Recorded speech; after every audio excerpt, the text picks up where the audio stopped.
আচ্ছা, আসসালামু আলাইকুম সবাইকে। আসলে অনেক দিন পর আহ, এরকম একটা রাইডে বেরিয়ে এলাম। রাইড বলতে রাইডই না, আমার একটা প্রয়োজনের কাজে আমি একটু টঙ্গী যাচ্ছি। যদিও টঙ্গী থেকে আরেকটু ভিতরে বোটবাজার। ম্যাপে দেখলাম প্রায় আপনার 28 কিলো রাস্তা। 28 কিলো রাস্তা আসলে কম না। ঢাকায় 28 কিলো রাস্তাকে ঢাকায় কেন আর ঢাকার বাইরে কেন, সব জায়গায় 28 কিলো রাস্তা অনেক বেশি। তবে ঢাকার ভিতরে 28 কিলো রাস্তা আসলে অনেক বেশি। কারণ ঢাকার ভিতরে সর্বদাই আপনার জ্যামজট থাকে। তো যাই হোক, টঙ্গী যাওয়ার উদ্দেশ্য টঙ্গী যাওয়ার। সঙ্গে একটা বন্ধু নিয়ে আসছি। ও আগে পরে কখনো লাইভে যায় না বা কথাবার্তা বলে না বা ক্যামেরার সামনে ওইভাবে আসে না। তো আজকে ওকে দিয়ে আসলে ট্রাই করাচ্ছি। আমি আমার পার্সোনাল ক্যামেরা যেটা আছে, অ্যাকশন ক্যামেরা, ওইটা নিয়ে বের হইছি। ওইটাতে রেকর্ড করতেছি। ওকে, গাড়িতে আটকে গেছি। আমি এখন বর্তমানে বনশ্রী মেন রোডে আছি। বনশ্রী মেন রোডে আছি। এ মেন রোডে থাকার একটা মজা আছে। গলির ভিতর দিয়ে যাওয়া আসা করলে অনেক সময় হাবিজাবি লাগিয়ে থাকে, কিন্তু মেন রোডে আসলে ভালো লাগে। তো যাই হোক, মেন রোডের থেকে উঠি। আর যদিও এখন কিন্তু রাস্তাঘাট ফাঁকা, ঢাকার রাস্তাঘাট ফাঁকা। এখন পর্যন্ত ছুটি শেষ হয় নাই, যার কারণে আমরা সুন্দর মতো চলাফেরা করতে পারতেছি, হাঁটতে পারতেছি, বাইক নিয়ে হাঁটতে পারতেছি। মানে এখন এখন আপনার বাইক চালানো মানে বাইক নিয়ে হাঁটাই বলা চলে। বুঝতে পারছেন? কারণ এতটা ফ্রিলি খুব কমই, মানে ঢাকায় খুব কমই চলাফেরা করা যায় এই ঈদের ছুটিতে। আর যদি কোনো বিশেষ বন্ধ থাকে, যেমন করোনার কোয়ারেন্টাইন বন্ধ, ওই বন্ধের মধ্যে যদি পড়ে, তাইলে হয়তোবা দেখা গেছে যে এতটা ছুটি, এতটা শান্ত পাওয়া যায় ঢাকাকে। তাছাড়া আসলে এতটা শান্ত আসলে পাওয়া যায় না।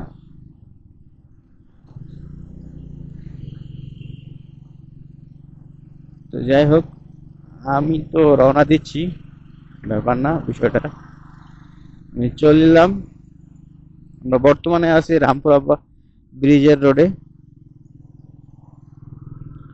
যে জায়গায় যাচ্ছি টঙ্গী ইসলামিক ইউনিভার্সিটি আছে বোটবাজার, তার পিছনে।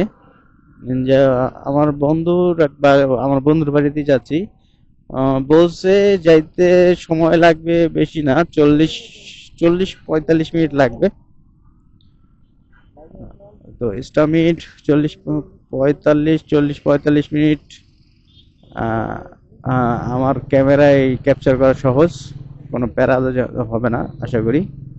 40-45 মিনিট।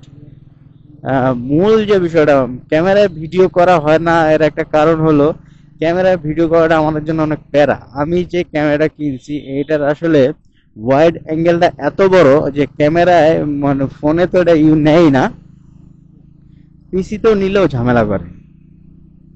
টোটাল 170, বুঝতে পারতেছেন? ওয়াইড অ্যাঙ্গেলটা 170। 180-তে আমরা যেহেতু দেখি তার চেয়ে একটু কম, 170। তো এই জন্য আসলে ভিডিও করা হয় না ক্যামেরা দিয়ে। আর ক্যামেরা ভিডিও করলে দেখা গেছে যে ইয়াটা, স্টোরেজটা অনেক বেশি খায়। এত বড় ভিডিও আসলে আমি যখন ফেসবুকে বা ইউটিউবের জন্য আপলোড করার চেষ্টা করি বা কোনো কাজ করি, তখন নিতেও চায় না। এই আরেক জ্বালা, যার কারণে এই এই কারণে করা হয় না। তো যাই হোক, আমরা এখন হাতের ঝিল আছি, বলতে বলতে ভুলেই গেছি। আপনারা অবশ্য হাতের ঝিল দেখলে চিনবেন, কারণ আমার ভিডিও যদি দেখেন তাহলে হাতের ঝিলই বেশিরভাগ দেখতে পারবেন। কারণ আমার বাসাটাই এলো গিয়া এই জায়গায়, আর আমার কাজটা এলো গিয়া হাতের ঝিলের উপর দিয়েই বলা যায়। তো বাসা কাজ সব মিলায় আর কি হাতের ঝিল। তো যাই হোক, পরিবেশ পরিস্থিতি আজকে খুবই সুন্দর। ওয়েদারটা খুবই সুন্দর এবং খুবই ভালো। যদিও ক্যামেরা ওরে ধরাই দিছি, ওই কতক্ষণ বক বক করতে পারে তা তো আমি জানি না। দেখা যাক কতক্ষণ কি কয়। আমার অবশ্য আসলে লাশ শরম ভেঙে গেছে, যার কারণে আমি আর সারাদিনই কথা বলতে আমি এদিকে দেখা, এদিকে পুরা সাউন্ড সারাউন্ডিং করে। আমরা এখন হাতির ঝিলে আছি। দেখতেই পাচ্ছেন কত সুন্দর একটা জায়গা, কত সুন্দর একটা পরিবেশ। অনেক লোক আছে এখানে।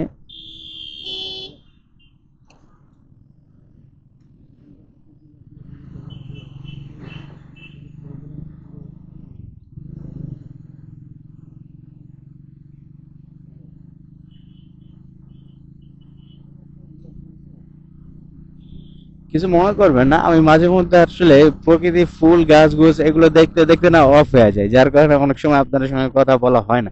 বিষয়টা হলো কি, শুধু যে আপনাদের দেখায় এমন না, আমি নিজেও উপভোগ করি। তো মাঝে মধ্যে আসলে নিস্তব্ধতা অনেক কিছু শান্তি দেয় মনটাকে। তো এই জন্য মাঝে মধ্যে আমি নিস্তব্ধ হয়ে যাই।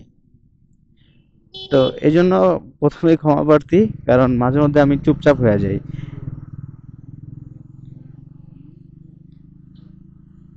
আমরা এখন যে জায়গায় যাচ্ছি সেটা হলো পুলিশ প্লাজা।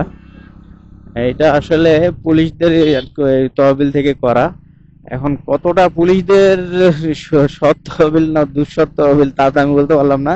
তো খুব বেশি তো না, আমার যতদূর মনে হয় যে কিছু কয়েকটা সীমাবদ্ধ পুলিশদের তহবিল থেকে করা। তবে এটার ভিতরে আমি গেছি, পরিবেশটা ভালো, খারাপ না। মার্কেটটা খুব বেশি বড়ও না, আবার ছোটও না, মাঝারি। তবে গুলশান বনানী প্লেস অনুযায়ী খুব ভালো চলে, অনেক অনেক ভালো চলে, এবং বিশেষ করে পুলিশ ফ্যামিলি যারা আছে তারা বেশি এখানে যাতায়াত করে। তো মার্কেটে ভালো ইনকাম আছে, এতটুকু বলাই চলে। আমরা এখন আছি আসলে গুলশান একের রোডে। পুলিশ প্লাজা থেকে আপনার গুলশান একের মোড়ে যাওয়ার যে রোডটা এই রোডটায় যাচ্ছি। শুধু এই রোডটা না, এই একটা রোডে আপনি গুলশানের মেন রোডটা যেটা আছে সেটা হলো গিয়ে পুলিশ প্লাজা থেকে শুরু করে একদম ডিওএইচএস এর যে মোড় পর্যন্ত চলে গেছে, এই একটাই রোড। আমার কাছে খুব ভালো লাগে রোডটাতে, এই রোডে আমার যাতায়াতটা খুবই বেশি, ভালো লাগার কারণও বেশি।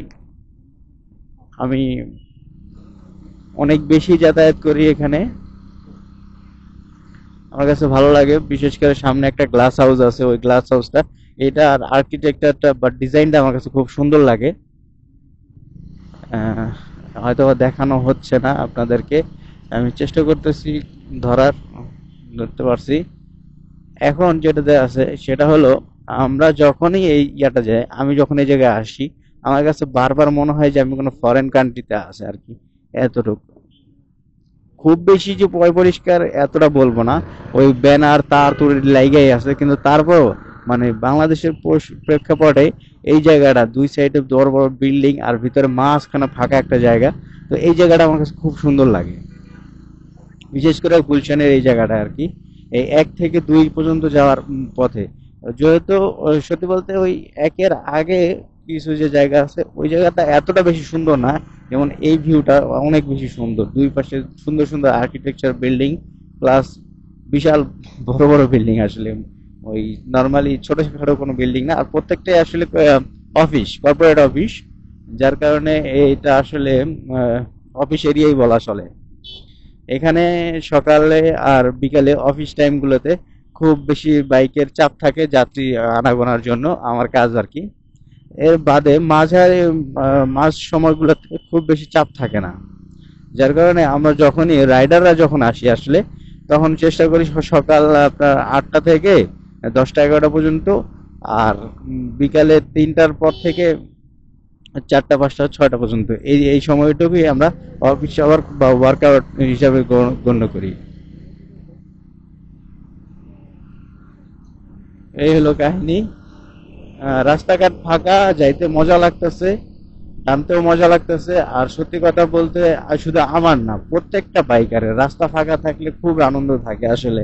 এটা আসলে নেচারলি, বিষয়টা নেচারলি, এটা নেচারলি বলা চলে। তবে আমি অতটা বেশি রাফ চালাই না, যার কারণে এখন স্পিড স্লো আছে। কারণ আমার কাছে মনে হয় যে আপনার সময়ের চাইতে জীবনের মূল্য বেশি। শুধু আমার কাছে না, সবার কাছে এটা মনে হওয়া উচিত, কারণ আসলেই সময়ের চাইতে জীবনের মূল্য অনেক বেশি।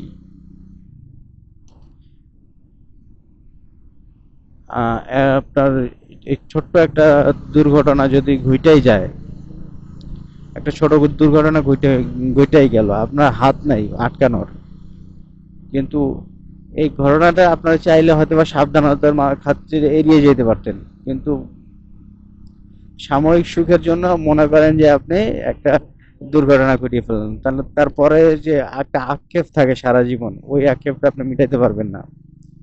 আর একটা দুর্ঘটনা ঘটে গেলে ওইটার মতো ক্ষতি পৃথিবীর অন্য কোনো কিছুতে পোষানো সম্ভব না। তার সাথে বড় দান হইলো গিয়া আমাদের শরীর। আমাদের শরীরের প্রত্যেকটা অঙ্গ মহান আল্লাহ তাআলার বিশাল একটা দান। আর এই শরীরের প্রত্যেকটা অঙ্গ যে কি পরিমাণ নিয়ামত আমাদের জন্য, এগুলো যার নাই সেই একমাত্র টের পায়। যেমন আমাদের চোখ, মানে চোখ ছাড়া মানুষ নিজেকে কল্পনা কিভাবে করে আমি জানি না। যারা আমি বারবার অনেক জায়গায় শুনেছি যে একজন সুস্থ স্বাভাবিক মানুষের চেয়ে, মানে যে মানুষ চোখে দেখে তার চাইতে নাকি একজন অন্ধ মানুষের সিক্স সেন্স বেশি কাজ করে। তো আল্লাহ তাআলা যার চোখ দেয় নাই তারে নাকি এই সিক্স সেন্স দিছে খুব বেশি। তো আল্লাহ তাআলা কারোই কম ইয়ে করে নাই, সবার জন্য আর কি সমতা রাখছে। হয়তোবা কিছু কিছু ক্ষেত্রে উনি জিনিসটা কাউকে কম দিছে কাউকে বেশি দিছে, এরও হয়তো বা কোনো কারণ বা ব্যাখ্যা আছে যা আমার পক্ষে দেওয়া সম্ভব না। কিন্তু আপনারা অবশ্যই এর উত্তর পাবেন, মৃত্যুর পর অবশ্যই পাবেন। কারণ সব প্রাণী মৃত্যুর স্বাদ গ্রহণ করিবে এবং সবারই তা বিচার আচারের হবে এবং সবাইকে তার শাস্তি ভোগ করতে হবে। সো বলার বিষয় এইটাই, কোথা থেকে কোথায় চলে আসলাম। আসলে বলতে গেলে অনেক কিছু বলা যায়।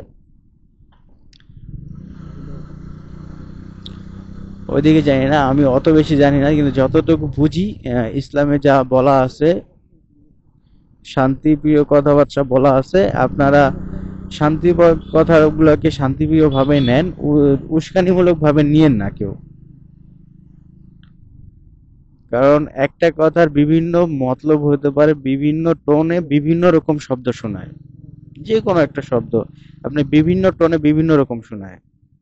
এই জন্য ভাই, শোনার ক্ষেত্রেও একটু চেষ্টা করবেন সাবলীল সুন্দরভাবে শোনার, ধৈর্য নিয়ে শোনার, নম্রতা নিয়ে শোনার। নিজেকে মানুষ যে নম্রতা নিয়ে কথা বলবে, যেমন আপনিও চেষ্টা করবেন মানুষের কথা শোনার নম্রভাবে, নিজেকে নরম করে তারপর মানুষের কথা শোনার চেষ্টা করবেন।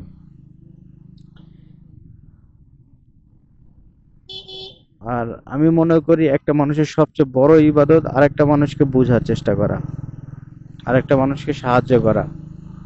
কারণ মানুষ মানুষকে সাহায্য করবে এটাই হয়তোবা আল্লাহ তাআলা চায়। তার যার কারণেই উনি আমাদের সকলকে সৃষ্টি করছে এবং সকলকে একভাবে বসবাস করার জন্য পাঠাইছে, নাইলে বসবাস করার কোনো প্রয়োজন কোনো মানুষের ছিল না।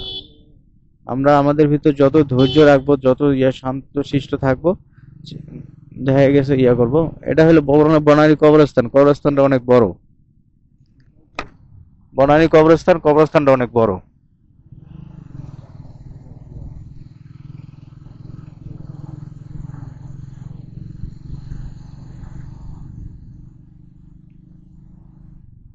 আচ্ছা, এটার সামনে দিয়ে রাস্তাটা পফ।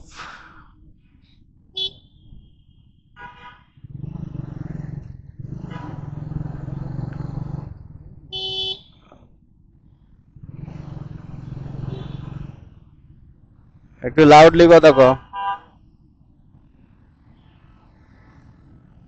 যাই হোক, আমরা বনানী মেইন রোডে উঠছি।